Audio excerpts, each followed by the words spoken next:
नमस्ते, जय हिंद दोस्तों। भारत तक देख रहे हैं आप। भारतीय सेना अपने टैंकों को लेकर एक ऐसा अत्याधुनिक फैसला कर रही है जो वाकई में भारतीय सेना के लिए क्रांतिकारी साबित होगा। आज के वक्त में जब ड्रोन्स से सबसे ज्यादा हमले किए जा रहे हैं, जब माइनफील्ड्स बिछा दिया जा रहा है और तमाम तरह के नुकसान जवानों को हो रहे हैं, वैसे में जवानों की सुरक्षा के लिए, उसे और बेहतर पकड़ के लिए भारतीय सेना अपने रिटायर होने वाले टैंकों को लेकर एक ऐसा चमत्कारिक प्लान लेकर आई है जिससे भारतीय सेना की मारक क्षमता सिर्फ बढ़ेगी नहीं, बल्कि युद्ध रणनीति कौशल में इतना जबरदस्त उछाल आएगा कि एरिया कंट्रोल करना हो, एरिया डोमिनेट करना हो, कोई लैंड माइंस उसके आगे फेल हो जाएगा, ड्रोन अटैक से भी अपने आप को बचाएगा। बात कर रहे हैं T-72 टैंक्स की जो अब पुराने हो चुके हैं और भारतीय सेना के पास ऐसे तकरीबन 2400 टैंक्स हैं। इनको लेकर भारतीय सेना का प्लान है जो खबर के मुताबिक कि इन्हें अत्याधुनिक मानव रहित बनाया जाएगा, उन्हें मानव रहित लड़ाकू वाहनों के तौर पर बदल दिया जाएगा। ये वही टैंक हैं जिन्होंने दशकों तक सीमाओं की सुरक्षा करी है, लेकिन अब ये 40 साल पुराने हो चुके हैं, तो ऐसे में इनके सर्विस से बाहर जाने का खतरा था। जो पहले की योजनाएं थी कि वो 2030 से धीरे धीरे ये फेज आउट हो जाते, लेकिन अब इसे नई तकनीक से लैस करने की तैयारी है, यानी कि ये ऑटोनॉमस टेक्नोलॉजी के जरिए इन टैंकों को जोड़ दिया जाएगा और इनकी उम्र 15 से 20 साल और बढ़ा दी जाएगी। ये बहुत बड़ा फैसला होगा।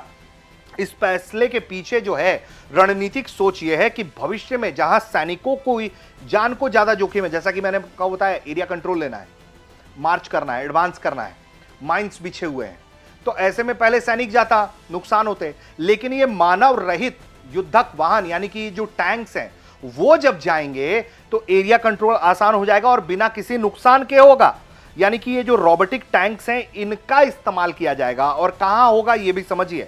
जैसे माइंस भरे इलाकों में तो उनको तोड़ने के लिए, दुश्मन क्षेत्र की टो लेने के लिए, डिकॉय यानी कि धोखा देने के लिए, एक ब्लफ क्रिएट करने के लिए, आगे बढ़कर हमला करने वाली टुकड़ी के रूप में इसका इस्तेमाल हो सकता है। हाई रिस्क वाले क्षेत्र में 150 mm जो स्मूथ बोर तोप से है उससे फायरिंग भी की जा सकती है। यानी कि ये बड़ा चेंज है। ये unmanned tank man T-90 Bhishma टैंकों और भविष्य में आने वाले फ्यूचर रेडी कॉम्बैट व्हीकल्स के साथ मिलकर काम करेंगे। यानी कि एक तरीके से ये जो पूरी साझेदारी है जो क्रिएट होगी, चेन क्रिएट होगा, उसके तहत इसे मैन अनमैन्ड टीमिंग के तौर पर इस्तेमाल किया जाएगा। इससे इंसान वाले टैंक और बिना इंसान वाले टैंक मिलकर काम करेंगे।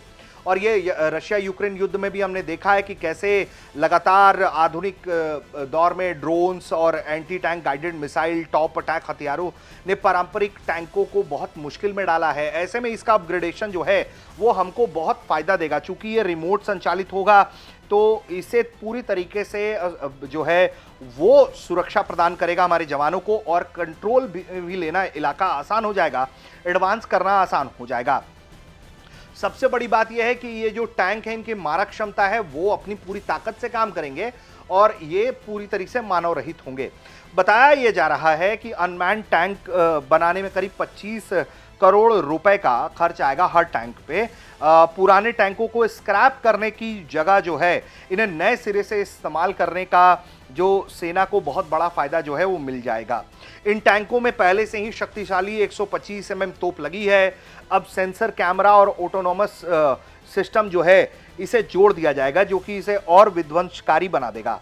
अब इसको लेकर विश्लेषक जो मानते हैं वो ये मानते हैं कि ये तो देखिए बहुत फायदेमंद साबित हो सकता है और भारतीय सेना को ज़्यादा फायदा देगा। गेम चेंजर जो है ये टैंक्स साबित हो सकते हैं। ये रोबोटिक T-72 टैंकों को मुख्य रूप से उन ऑपरेशन के लिए रिजर्व रखा जाएगा जहां जोखिम बिल्कुल हाई लेवल का हो। युद्ध के दौरान अक्सर सबसे बड़ी चुनौती दुश्मन द्वारा जो बिछाई गई लैंडमाइंस होती है, बारूदी सुरंगें होती हैं, उसको पार करना होता है, जहां भारी नुकसान का अंदेशा होता है। ये मानव रहित टैंक बिना किसी मानवीय डर के माइनफील्ड्स को नष्ट करते हुए आगे बढ़ जाएंगे और पीछे आ रही सेना के लिए एक सुरक्षित रास्ता क्रिएट कर देंगे। ये कार्यक्रम जो है सिर्फ टैंकों को बचाने का नहीं है, बल्कि भविष्य की लड़ाई के लिए खुद को तैयार रखने का है। भारतीय सेना धीरे धीरे मैन मशीन टीमिंग की तरफ बढ़ रही है। रक्षा मंत्रालय और भारतीय सेना इस फैसले से जो है देश को नई ताकत मिलेगी, रक्षा क्षमता को और बढ़ोतरी मिलेगी।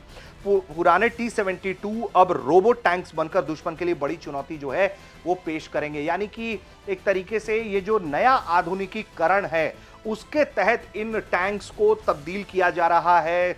जो अभी तक मैन ऑपरेट थे उनको अनमैन्ड किया जा रहा है। अनमैन्ड टैंक्स जो है आने वाले वक्त में एक बड़ी भूमिका निभाएंगे। जान का खतरा जो जोखिम है उसको रिड्यूस करेंगे, मिनिमाइज करेंगे और बेहतर युद्ध कौशल जो है वो बढ़ाएंगे हमारी सेनाओं का और दुश्मन के इरादों को धराशायी करेंगे। क्योंकि जिस तरह की नई तकनीक का इस्तेमाल हो रहा है, जिस तरह से ड्रोन वॉरफेयर हो रहा है, पूरी दुनिया चेंज हो गई है वो लड़ाई की, तो ऐसे में इससे एक बड़ा फायदा मिलने वाला है जो सेना का ये क्रांतिकारी फैसला दिखाई पड़ रहा है। अब ये जो खबर है वो हमारी संवाददाता शिवानी शर्मा ने भेजी थी। आप देख रहे थे भारत तक।